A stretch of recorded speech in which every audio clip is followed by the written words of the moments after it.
Hello everyone, कैसे हैं आप सभी। आई होप अच्छे एंड स्वस्थ होंगे, अपनी तैयारी को अच्छे से कंटिन्यू कर रहे होंगे। जैसा कि आप सभी को पता है कि हम महिला सुपरवाइजर वैकेंसी जो आपका एग्जाम है कब होगा, 7 सितंबर को होने वाला है। उसके मॉक टेस्ट है वो कर रहे थे, उसके मॉक टेस्ट पेपर जो प्रैक्टिस सेट है वो कर रहे थे।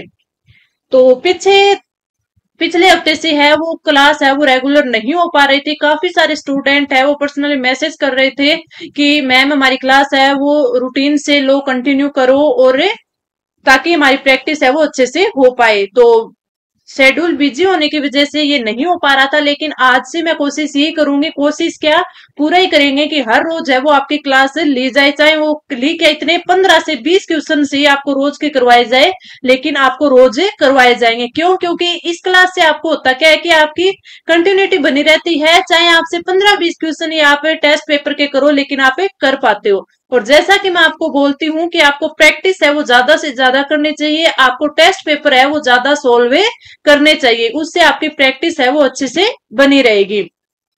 तो चलिए अपनी क्लास स्टार्ट करते हैं। इससे पहले हमने है वो 8 टेस्ट पेपर यानी आपके जो मॉक टेस्ट है वो कर लिए हैं, और ये कौन सा है, 9वां आपका मॉक टेस्ट पेपर है। तो इसमें जैसा कि आप सभी को पता है कि हमारा जो महिला अधिकारिता वाली जो सुपरवाइजर वैकेंसी है वह 176 पोस्ट वाली, उसका सिलेबस देखे तो लगभग आपके आरएस के समान है। बस उसमें क्या है, ज्यादा आपके वर्ल्ड हिस्ट्री दी हुई है। और काफी सारे स्टूडेंट है वो ये भी बोल रहे थे कि आपको वर्ल्ड हिस्ट्री है वो करवाई जाए, तो वर्ल्ड हिस्ट्री की अभी तक मैंने 2 क्लासेज आपको प्रोवाइड करवा रखी है। जल्दी मैं इसके वन लाइनर क्वेश्चन की सीरीज आपके लिए लेके आऊंगी, जिसमें आपको वर्ल्ड हिस्ट्री के जो है वो जो एमसीक्यूज है वो काफी सारे आपको कवर करवाए जाएंगे। साथ में जो जिन बच्चों ने हमारी जो टेस्ट सीरीज ले रखी है, वो जो बच्चे होंगे उनको जो वर्ल्ड हिस्ट्री होगी उसके लिए अलग से एमसीक्यूज है वो प्रोवाइड करवाए जाएंगे। ठीक है, तो ये भी आप देख लेना। अगर आपको काफी ज्यादा वीक आपकी है वर्ल्ड हिस्ट्री, तो उसके आप टेंशन मत लेना। जिन बच्चों ने भी मैं टेस्ट सीरीज है वो परचेज कर रखी है, उनको वर्ल्ड हिस्ट्री के जो मैं एमसीक्यूज है वो अलग से प्रोवाइड करवाऊंगी। ठीक है, तो चलिए अब स्टार्ट करते हैं। और सिलेबस के अकॉर्डिंग आज का जो टेस्ट है, जिसमें कंप्यूटर के क्वेश्चन रहेंगे, हिंदी के क्वेश्चन रहेंगे, और आपके साथ में ही राजस्थान पॉलिटी, इंडिया पॉलिटी और राजस्थान ज्योग्राफी, और उसके साथ साथ ही आपके इको के भी क्वेश्चन रहने वाले हैं। यानी हम है वो 5 से 6 सब्जेक्ट के एमसीक्यूज आज करेंगे। सबसे पहला जो क्वेश्चन है वो आपके किसका है, कंप्यूटर साइंस का है, और जिसमें आपको पता हो कि आपके कंप्यूटर साइंस के सिलेबस में यानी कंप्यूटर के सिलेबस में बेसिक दिया हुआ है।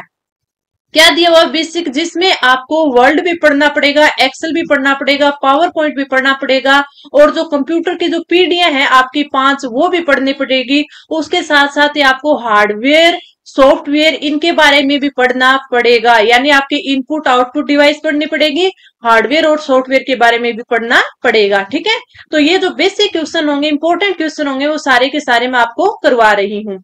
तो इसमें अगर फर्स्ट क्वेश्चन की बात करें कि एक्सेल में एक से अधिक सेल के डाटा को एक सेल में एडजस्ट करने के लिए निम्न में से किसका प्रयोग किया जाता है। यानी जब एक्सेल के ये सारे सेल होते हैं, ठीक है, उनमें से एक से अधिक, यानी जैसे ये 2 सेल हो गए या फिर ये 4 सेल हो गए, तो इनके जो डाटा है उसको एक ही सेल में यानी इन 4 का एक सेल बनाना है। ठीक है, एक सेल में एडजस्ट करने के लिए किसका प्रयोग किया जाता है, मर्ज सेल का, रैप टेक्स्ट का, श्रिंक टू फिट का, और इनमें से कोई नहीं। तो आपका जो राइट आंसर होगा वो हो जाएगा ऑप्शन 2, श्रिंक टू फिट का। ठीक है, यानी इन चारों का डाटा है वो एक में लाना है, एक सेल में एडजस्ट करना है, वो तो होता है कि आपका श्रिंक टू फिट। और जब इन चारों को एक सेल बना दिया जाता है उसको बोलते हैं मृज सेल। तो राइट आंसर ऑप्शन है आपका क्या हो जाएगा, 2 हो जाएगा। आगे बढ़ते हैं, यानी थर्ड हो जाएगा। आगे बढ़ते हैं, अगला हमारा जो क्वेश्चन है वो है वर्चुअल मेमोरी क्या होती है। वर्चुअल मेमोरी है वो क्या होती है, हार्ड डिस्क की मेमोरी जिसे एक्सटेंड की तरह प्रयोग करते हैं। रैम होती है, तभी आवश्यक होती है यदि आपके कंप्यूटर में रैम न हो।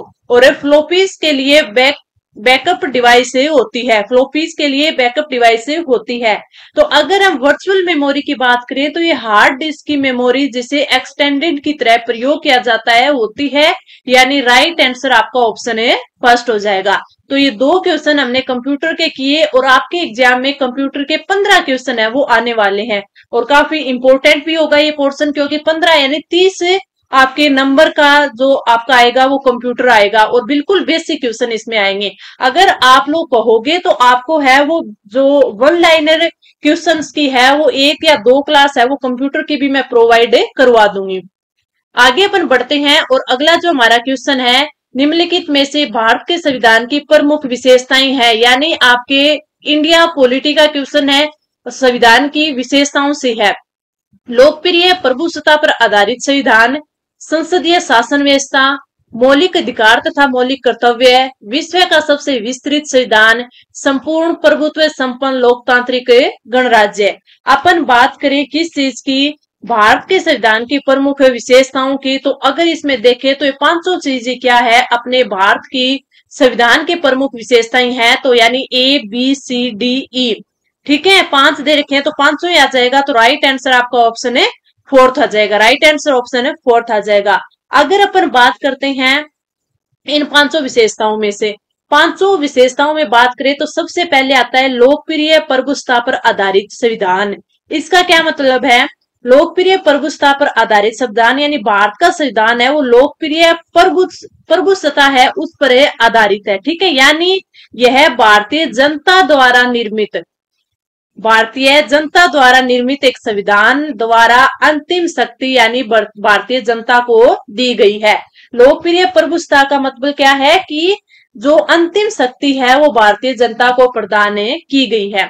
अगला है संसदीय शासन व्यवस्था। संसदीय शासन व्यवस्था भारत ने इंग्लैंड के जो वेस्ट मिनिस्टर है प्रणाली है उसको अपनाया, यानी संसदीय शासन व्यवस्था भारत ने कहां से ली है, इंग्लैंड से ली है। ठीक है, इस चीज को आपको ध्यान रखना है। फिर आपको ध्यान रखना है कि ये जो प्रणाली है ये कार्यपालिका व्यवस्थापिका के प्रति सामूहिक रूप से उत्तरदायित्व वाली है। संसदीय शासन व्यवस्था में क्या होता है कि जो कार्यपालिका होती है वो व्यवस्थापिका के प्रति सामूहिक रूप से उत्तरदायी होती है। ठीक है, यानी देश का जो राष्ट्रीय अध्यक्ष होता है उसका पद गरिमा और प्रतिष्ठा का होता है, लेकिन ऐसी स्थिति संवैधानिक प्रधान की वास्तविक शक्तियों का प्रयोग है वो मंत्रिमंडल के द्वारा किया जाता है। तो ये आपको पता ही है, क्यों, आपको राष्ट्रपति और मंत्रिमंडल का पता है ना कि किस प्रकार है वो राष्ट्रपति की पावर होती है, कौन कौन सी शक्तियां होती है, किस प्रकार है वो मंत्रिमंडल के द्वारा कार्य किया जाता है। ठीक है, अगला आता है कि मौलिक अधिकार और मौलिक कर्तव्य। अगर देखें तो जो मानवोचित जीवन है व्यक्ति के व्यक्तित्व के विकास के लिए भारत के संविधान निर्माताओं ने देश के नागरिकों को मौलिक अधिकार प्रदान किए थे, लेकिन जो मौलिक कर्तव्य है वो 44वें संविधान संशोधन के बाद, अगर अपन बात करें मौलिक अधिकार और मौलिक कर्तव्य की, ठीक है, तो जो मौलिक अधिकार प्रदान किए गए थे वो 44वें संविधान संशोधन के बाद इनकी संख्या कितनी रह गई है, 6 रह गई है। ठीक है, अगला देखते हैं विश्व का सबसे विस्तृत संविधान। तो संविधान को 2 भागों में विभाजित किया जाता है, जैसे कि एक तो लिखित होता है, एक तो लिखित होता है जो कि किसका है, अमेरिकी संविधान है, एक अलिखित होता है जो कि ब्रिटेन का संविधान हो गया। ठीक है, तो भारत का जो संविधान है ना वो विश्व का सबसे लंबा लिखित संविधान है। ठीक है, लिखित और अलिखित में देखें तो ये किसका है, अमेरिका का है, और अलिखित है, अलिखित वो किसका है, ब्रिटेन का है। ठीक है, और सबसे लंबा लिखित संविधान पूछ लिए तो वो अपने भारत का है, और ये बहुत ही समृद्ध और विस्तृत क्या है, दस्तावेज है। तो आपका विश्व का सबसे विस्तृत संविधान हो गया। तो ये सारी चीजें हैं आपके, किसमें आपको ध्यान रखनी है, ये सारी आपको भारत की प्रमुख विशेषताओं में याद रखनी है। संपूर्ण प्रभुत्व संपन्न लोकतांत्रिक गणराज्य की बात करें तो संविधान में स्पष्ट किया गया है कि भारत अपने आंतरिक और जो बाह्य मामले है, आंतरिक और जो बाह्य मामले हैं, बाह्य मामले उसमें संपूर्ण रूप से स्वतंत्र है, प्रभुत्व संपन्न है। ठीक है, संपूर्ण प्रभुत्व संपन्न है, तो ये चीजें उसमें दी गई है, यानी देश की प्रभुसत्ता जनता में निहित होती है। तो ये चारों पांचों है क्या है, संविधान की विशेषताएं हैं। एक बार मैंने इसको एक्सप्लेन भी कर दिया तो आपकी समझ में भी आ गया कि संसदीय शासन व्यवस्था क्या है, लोकप्रिय प्रभुसत्ता पर आधारित संविधान क्या है। ठीक है, और विश्व का सबसे विस्तृत संविधान किस प्रकार है, तो राइट आंसर ऑप्शन है फोर्थ हो जाएगा। अब अपन बढ़ते हैं अगले क्वेश्चन पर, और उससे पहले जाने से पहले अपन अपने टेस्ट सीरीज की बात कर लेते हैं। जिन बच्चों ने टेस्ट सीरीज परचेज कर रखी है तो उनका इसके प्रति है काफी अच्छा रिव्यू रहा है, और उनको सबसे ज्यादा जो पसंद आई है वो आई है व्याख्या। व्याख्या क्यों आई है? क्योंकि इसकी जो व्याख्या है वो काफी अच्छे से की गई है और बच्चों का एक ही पॉइंट है कि ये हमारे लिए है वो बहुत ही अच्छी साबित होने वाली है। तो अगर आप लोगों ने अभी तक परचेज नहीं की है तो आप परचेज कर सकते हैं। 199 में आपको 10 टेस्ट है वो फुल सॉल्यूशन के साथ प्रोवाइड करवाए जाएंगे। आपको ये बाय करनी है तो आप टेलीग्राम पर @preetclasses05 है वो सर्च करना, वहां पर डिस्कस करना आपको किस प्रकार ये प्रोवाइड करवाई जाएगी। कोई भी आपको इससे लेकर डाउट होते हैं तो वो आप ले सकते हैं, ठीक है। और इस क्लास जो अभी हम कर रही हैं यानी जो आपको फ्री मॉक टेस्ट है वो मैं यहाँ पे सॉल्यूशन करवा रही हूँ, उसकी जो पीडीएफ है वो लर्न विद प्रीत चौधरी जो हमारा मेन आपका टेलीग्राम चैनल है उस पर प्रोवाइड करवाई जाएगी। आगे बढ़ते हैं अगला क्वेश्चन। अब जैसे हमारे एग्जाम के काफी कम दिन बचे हैं, मान के चलिए लगभग है वो आप 1 से 1.25 महीना, 1 महीना ही मान के चलो, ठीक है, क्योंकि बीच में रक्षाबंधन आ जाएगा आपका, तो उसमें भी आप है 2 से 3 दिन है वो आपके चले जाएंगे, ठीक है। तो आप 1 महीना मान के चलो, उसमें आपको काफी सारा कंटेंट मैं प्रोवाइड करवाने वाली हूँ, किसी की पीडीएफ किसी की क्लासेस, तो आप टेलीग्राम चैनल को जरूर ज्वाइन कर लेना। आगे बढ़ते हैं। अगला जो क्वेश्चन है कि संविधान सभा के संदर्भ में निम्नलिखित कथनों पर विचार कीजिए। बीएन राव संविधान सभा के संवैधानिक सलाहकार थे। 22 जनवरी 1947 को उद्देश्य प्रस्ताव को सर्वसम्मति से स्वीकार किया गया। बीएन राव द्वारा तैयार प्रारूप पर विचार करने के लिए मसौदा समिति का गठन किया गया। और फोर्थ जो इसमें दिया गया है कि 9 दिसंबर 1946 को संविधान सभा की प्रथम बैठक हुई थी। इसमें हमें बताना है कि कौन कौन से कथन है वो सही है। अगर इसमें सही की बात करें तो चारों ही कथन सही है। जैसे 9 दिसंबर 1946 को संविधान सभा की प्रथम बैठक हुई थी तो सही बात है। संविधान सभा का अगर आपको प्रथम अधिवेशन भी पूछ लेना, प्रथम अधिवेशन तो वो कब हुआ था? वो आपके 9 दिसंबर 1946, 9 दिसंबर 1946 को हुआ था। और डॉक्टर सचिदानंद सिन्हा को सर्वसम्मति से इस अधिवेशन का अस्थायी अध्यक्ष चुना गया था। तो अगर आपसे पूछ भी ले कि फर्स्ट अधिवेशन जो हुआ था उसमें अस्थायी अध्यक्ष किसे चुना गया था, तो सचिदानंद सिन्हा जी को चुना गया था। आगे अगर अपन देखें कि फिर बाद में 11 दिसंबर 1946 को डॉक्टर जो राजेंद्र प्रसाद थे उनको संविधान सभा का स्थायी अध्यक्ष है वो चुन लिया गया था, ये भी आप सभी को पता है। और जो बीएन राव है वो संविधान सभा के जो क्या है संवैधानिक सलाहकार के पद पर नियुक्त किए गए थे। और इसके बारे में देखें तो जो 13 दिसंबर 1946 है उस दिन पंडित जवाहरलाल नेहरू थे, उन्होंने उद्देश्य प्रस्ताव वह प्रस्तुत किया था। उद्देश्य प्रस्ताव तो ये सारी चीजें भी आपको पता है। उद्देश्य प्रस्ताव संविधान सभा में प्रस्तुत किया गया था। और अगर पारित की बात पूछ ले तो वो 22 जनवरी 1947 को पारित किया गया था। यानी ये चारों के चारों चीजें बिल्कुल सही है। आपको डेट है वो ज्यादा जरूरी, वो कौन सी है? आपको 9 दिसंबर फर्स्ट अधिवेशन था जिसमें अस्थायी अध्यक्ष है वो सचिदानंद सिन्हा जी को चुना गया था। 11 दिसंबर 1946 को स्थायी अध्यक्ष है वो डॉक्टर राजेंद्र प्रसाद जी को चुना गया था। और 13 दिसंबर 1946 को तो उद्देश्य प्रस्ताव है वो प्रस्तुत किया गया था, लेकिन पारित कब हुआ था? 22 जनवरी 1947। तो राइट आंसर आपका ऑप्शन है फोर्थ हो जाएगा। राइट आंसर ऑप्शन है फोर्थ। अब अपन बढ़ते हैं आगे और जो अगला अपना क्वेश्चन है वो है कि 73वें संविधान संशोधन के तहत पंचायती राज संस्थाओं का कार्यकाल है वो 5 वर्ष हो गया। 73वें और 74वें संविधान संशोधन जब पारित हुए थे तब भारत के प्रधानमंत्री पीवी नरसिम्हा राव थे। इसमें से कौन सा कथन है वो सही है? अगर बात करें सही कथन की तो दोनों ही कथन सही है। 73वें संविधान संशोधन के तहत पंचायती राज संस्थाओं का कार्यकाल कितना हो गया था? 5 वर्ष हो गया था। किसी भी पंचायत के गठन के लिए निर्वाचन है वो 5 वर्ष की अवधि से पूर्व और विघटन की तिथि से 6 माह, विघटन की तिथि से 6 माह की अवधि के अवसान से पूर्व करा दिया जाएगा। यानी ये दोनों चीजें आपको याद रखनी है। यानी जब किसी पंचायत के गठन के निर्वाचन के 5 साल हो गए हैं, अवधि पूरी हो गई है तब, या फिर कोई जो पंचायत है वो क्या हो गई हो? विघटित हो गई हो, तो उसके 6 माह के अंदर अंदर है वो अवसान से पूर्व है वो क्या करवा दिए जाएंगे? उनके दोबारा है उनके चुनाव हो जाएंगे। और 73वें और 74वां संविधान संशोधन जब पारित हुआ था तब भारत के प्रधानमंत्री कौन थे? पीवी नरसिम्हा राव थे। तो ये भी सही है, दोनों चीजें आपको याद रखनी है। कई बार पूछ लिया जाता है पंचायती राज संस्थाओं के चुनाव के बारे में। आगे बढ़ते हैं। अगला जो अपना क्वेश्चन है वो आता है आपके योजना से रिलेटेड, और आपका क्वेश्चन है कि अंत्योदय योजना के संदर्भ में निम्नलिखित कथनों पर विचार करते हुए कूट में से असत्य कथन है हमें चुनना है। असत्य कथन चुनना है। तो 25 दिसंबर 2002 को अंत्योदय अन्न योजना की शुरुआत की गई थी, क्या ये सही है? बिल्कुल गलत है। इसके अंतर्गत लक्षित सार्वजनिक वितरण प्रणाली के अधीन कवर किए गए गरीबी रेखा से नीचे के परिवारों में से सबसे गरीब 1 करोड़ परिवारों को चिन्हित किया गया था। बिल्कुल सही है। तो इसमें गलत क्या दे रखा है? ऑप्शन फर्स्ट दे रखा है। तो राइट आंसर क्या हो जाएगा? ऑप्शन ए 2 हो जाएगा। राइट आंसर क्या हो जाएगा? ऑप्शन ए 2 हो जाएगा कि इसमें है वो आपका जो कथन फर्स्ट है वो गलत दिया गया है, और वो गलत दिया गया तो सही क्या होगा कि जो ये अंत्योदय योजना है इसकी शुरुआत 25 दिसंबर 2002 को की गई थी। 2000 में की गई थी। जो 2 दे रखे है ना वो गलत दे रखी है। 25 दिसंबर 2000 आपको याद रखनी है। तो अपन आगे बढ़ते हैं। इस क्वेश्चन का राइट आंसर ऑप्शन है 2 हो जाएगा। आगे बढ़े तो अगला जो अपना क्वेश्चन है वो आता है आपके हिंदी के क्वेश्चन। अब यहाँ से हिंदी के क्वेश्चन है वो स्टार्ट हो गई है। तो फर्स्ट क्वेश्चन जो हमें दिया गया है वो दिया गया है लोकोक्ति का, कि अनहोनी शर्त रखना किस लोकोक्ति का भावार्थ है।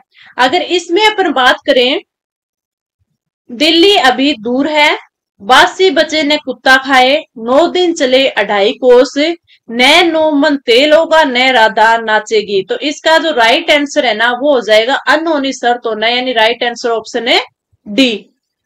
राइट आंसर ऑप्शन है डी, यानी अनहोनी शर्त, ना तो नो मन तेल होगा न राधा नाचेगी। अब दिल्ली अभी दूर है, इसका भी अपन को अर्थ पता होना चाहिए, यानी सफलता अभी दूर है। सफलता अभी दूर है, दूर है। ठीक है। आगे देखे, बासी बचे ने कुत्ता खाए, यानी जरूरत के अनुसार कार्य करना। इसका क्या हो गया? जरूरत के अनुसार कार्य करना, कार्य करना। अगला है 9 दिन चले 2.5 कोस, यानी अधिक समय में थोड़ा काम। अधिक समय में थोड़ा काम, थोड़ा काम। और अगर न नो मन तेल होगा न राधा नाचेगा, इसका होगा अनहोनी शर्त रखना। ठीक है। तो हमें चारों की चारों लोकोक्तियों का भावार्थ समझ में आ गया। आपको आपके हिंदी की बात करें तो 10 क्वेश्चन और 10 क्वेश्चन ये आपके इंग्लिश के आएंगे, तो इनकी भी प्रैक्टिस आपको अच्छे से होनी चाहिए। सारे के सारे टॉपिक हैं, उसके अकॉर्डिंग आपके जो टेस्ट सीरीज है वो भी बनाई गई है। तो आप है वो अगर आपको ज्यादा प्रैक्टिस करनी है तो आप टेस्ट सीरीज भी परचेज कर सकते हैं। आगे अपन बढ़ते हैं। अगला जो अपना क्वेश्चन है, न उदो का लेना न मादो का देना लोकोक्ति का भावार्थ है। किसी कार्य को करने के लिए अव्यावहारिक शर्त लगाना, सबसे अलग स्थिति होना, गुणों से ज्यादा प्रसिद्धि बतलाना, और किसी से कोई मतलब नहीं होना। तो अगर इसमें बात करें न उदो का लेना न मादो का देना, तो राइट आंसर हो जाएगा ऑप्शन डी, किसी से कोई भी मतलब नहीं होना। ठीक है। अब अगर देखें कि ये जो आता है किसी कार्य के लिए अव्यावहारिक शर्त लगाना, तो अभी हमने जो बात की थी ना, न नो मन तेल होगा न राधा नाचेगी, अपन ने ऊपर भी ये बात करी थी, ना राधा नाचेगी। इसमें क्या था? अनहोनी शर्त लगाना, यानी किसी कार्य को करने के लिए अव्यावहारिक शर्त लगाना। दोनों ही बातें बोल सकते हैं ना। तो इसका जो ये किस लोकोक्ति का अर्थ हो गया, ये इसका हो गया न नो मन तेल होगा न राधा नाचेगी। अगला जो अपन को दे रखा है, सबसे अलग स्थिति होना, ये किस में आ जाता है? एक आपने लोकोक्ति सुनी होगी, 3 लोक से मथुरा न्यारी। 3 लोक से मथुरा न्यारी, मथुरा न्यारी, यानी इसका अगर भावार्थ देखे तो इसका अर्थ निकलता है सबसे अलग स्थिति होना, 3 लोक से मथुरा न्यारी। अगला जो अपन को देता है कि गुणों से ज्यादा प्रसिद्धि बतलाना, यानी बोलते हैं ना कि नाम बड़े हैं और दर्शन छोटे हैं, गुणों से ज्यादा प्रसिद्धि बतलाना। तो इसकी जो अगर किसी अपन लोकोक्ति की बात करें तो वो हो जाएगी आपके गुणों से ज्यादा प्रसिद्धि बतलाना। गुणों से ज्यादा प्रसिद्धि दिलाना, यानी इसकी लोकोक्ति हमें लिखनी है, और लोकोक्ति आपकी हो जाएगी नाम बड़े, नाम बड़े और दर्शन छोटे, दर्शन छोटे। तो आज हमने देखा, तो इस क्लास में हमने 8 लोकोक्ति और उनका अर्थ है यानी भावार्थ है वो अच्छे से याद कर लिया, अच्छे से समझ लिया। आगे अपन बढ़ते हैं। अगला जो हमारा क्वेश्चन है आपके राजस्थान ने ज्योग्राफी का, कि राज्य की पहली सौर ऊर्जा नीति है वो कब लागू हुई? 2010 में, 2011 में, 2012 में और 2014 में। अगर राजस्थान सौर ऊर्जा नीति की बात करें तो वो कब की है? 2011 की है। राजस्थान में सौर ऊर्जा उत्पादन को बढ़ावा देने के उद्देश्य के लिए 19 अप्रैल 2011 को राज्य की फर्स्ट यानी पहली सौर ऊर्जा नीति है वो आई थी। तब राजस्थान सौर ऊर्जा नीति मंजूर करने वाला पहला राज्य था। कौन था? पहला राज्य बना था। ठीक है, तो ये भी आपको याद रखना है कि राज्य की पहली सौर ऊर्जा नीति 19 अप्रैल 2011 को आई थी और उस टाइम पहला राज्य कौन बना था? राजस्थान बना था। अब अपन बढ़ते हैं अगले क्वेश्चन पर। राइट आंसर ऑप्शन है 2 हो गया। अगले क्वेश्चन पर बढ़ते हैं और अगला क्वेश्चन आपका है कि यदि उपाध्यक्ष लोकसभा की अध्यक्षता कर रहे हैं तो उन्हें एक अधिकार प्राप्त है, और वो कौन सा है? इन चारों में से हमें बताना है।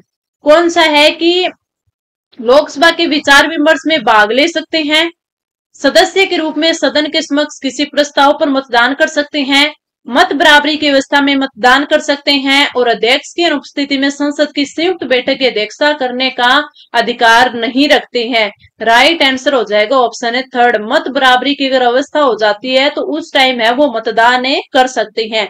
तो जो लोकसभा का अध्यक्ष होता है, लोकसभा अध्यक्ष की तरह उपाध्यक्ष भी क्या कर सकता है? लोकसभा के सदस्यों को चुनने का, उनके क्या है ये लोकसभा, जो आपके लोकसभा के सदस्य होते हैं, ठीक है, लोकसभा के सदस्यों द्वारा ही उपाध्यक्ष है वो चुना जाता है। तो ये भी आपको ध्यान रखना है। अध्यक्ष का अगर पद रिक्त होने पर उपाध्यक्ष उनके कार्यों को करता है, और जो उपाध्यक्ष है वो अध्यक्ष के अधीनस्थ नहीं होता। ये वेरी इंपॉर्टेंट है, ये याद रख लेना। और ये है वो कई बार पूछा जाता है, कई सारे स्टूडेंट है इस चीज में कंफ्यूज होते हैं। तो याद रखना कि जो आपका उपाध्यक्ष होता है वो अध्यक्ष के अधीनस्थ है वो नहीं होता।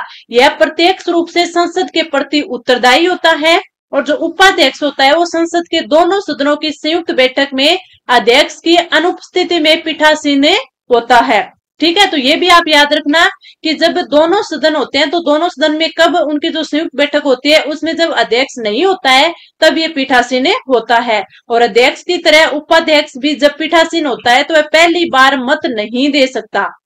ठीक है, ये भी आप याद रखना, पहली बार है वो मत नहीं दे सकता। केवल मत जब बराबर होगी ना उसी अवस्था में वो मत दे पाएगा। तो ये दोनों चीजें, एक तो कि ये अध्यक्ष के अधीनस्थ नहीं होता, और एक पहली बार वो मत नहीं देता। जब वो बराबरी की अवस्था होगी तभी वो मतदान करेगा। तो ये दोनों चीजें आपको याद रखनी है। ठीक है, और जब उपाध्यक्ष है वो पीठासीन होता है तो वह लोकसभा के विचार विमर्श में भाग नहीं ले सकता, बल्कि वह अध्यक्ष की तरह ही कार्य करता है। तो ये चीज भी आपको याद रखनी है। तो राइट आंसर ऑप्शन है 3 हो जाएगा। इसमें मैंने 3-4 चीजें आपको इतनी इंपॉर्टेंट बताई है कि वो क्वेश्चन घुमा फिरा कर लैंग्वेज चेंज करके आपको बार बार पूछे जाते हैं।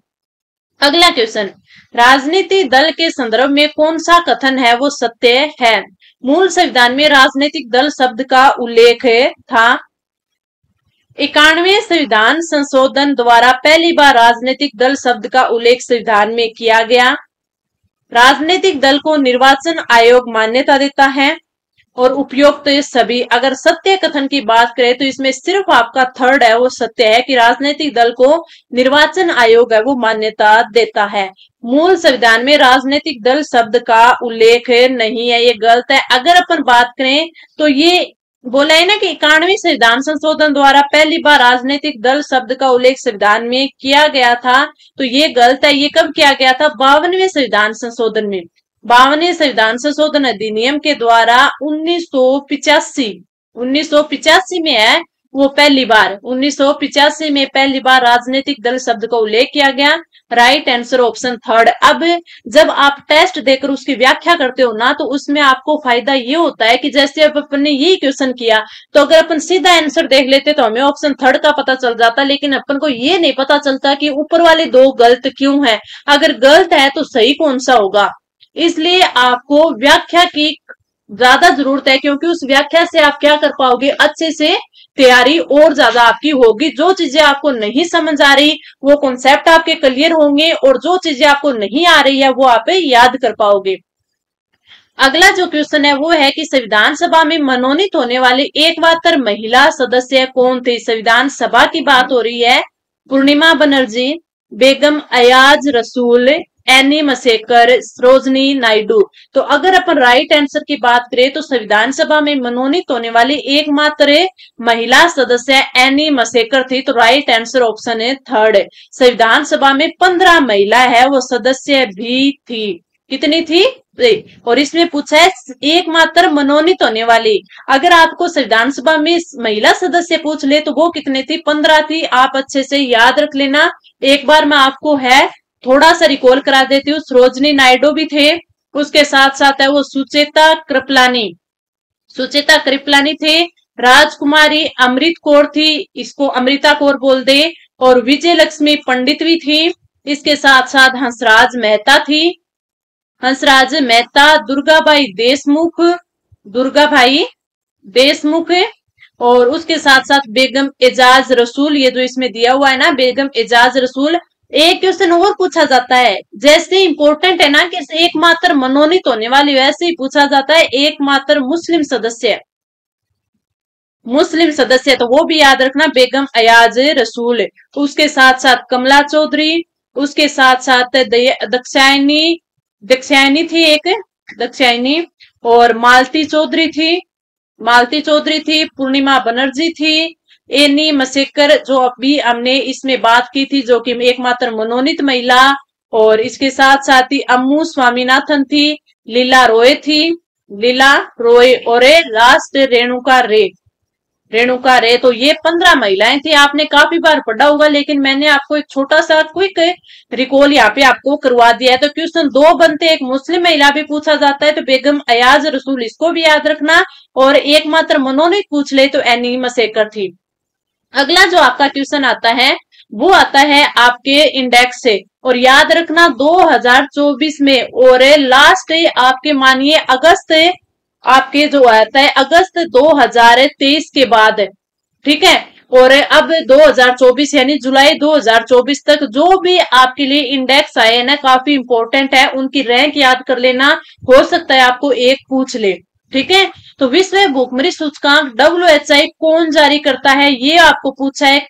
तो इसमें अगर अपन देखें, Concern worldwide and Welthungerhilfe, institute for management development, transparency international, institute of economics and peace. तो अगर राइट आंसर की बात करें तो आपका जो राइट आंसर हो जाएगा ऑप्शन फर्स्ट हो जाएगा कि विश्व भूखमरी सूचकांक है वो जो यूरोपीय यूरोपीय है उनके द्वारा जारी किया जाता है। और उसके द्वारा किसके?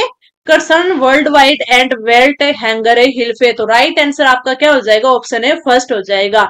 और ये हमारे आज की क्लास के इंपोर्टेंट 13 क्वेश्चन थे। काफी अच्छे मैंने और अच्छी तरह इसको व्याख्या के साथ आपको समझाया है इजी वे में। कोई भी चीज अगर आपको समझ में नहीं आती है तो आप तुरंत कमेंट करके पूछ सकते हो। अगर आपको टेस्ट सीरीज से रिलेटेड कुछ भी चीज पूछना हो, कोई भी डाउट आपका हो, तो आप टेलीग्राम पर @प्रीत क्लासेस 05 पर है वो आपका मैसेज कर सकते हो। और अगर कोई डाउट हो तो वो भी वहां पर पूछ सकते हो। तो ये जो क्लास है आपके लिए काफी इंपॉर्टेंट रहेगी। और ये जो मॉक टेस्ट है आपके, ये जो मॉक टेस्ट है वो एग्जाम तक है आपके, यानी 7 सितंबर है तो आपके 5 से 6 सितंबर तक ये चलते रहेंगे। काफी अच्छी आप प्रैक्टिस इनके साथ कर पाओगे। तो आप इसको अपने दोस्तों के साथ है वो शेयर जरूर करना, ताकि ज्यादा से ज्यादा बच्चों को इसका लाभ है वो मिल सके। तो चलिए अब मिलते हैं अपन 10वें मॉक टेस्ट के साथ कल, और तब तक के लिए धन्यवाद।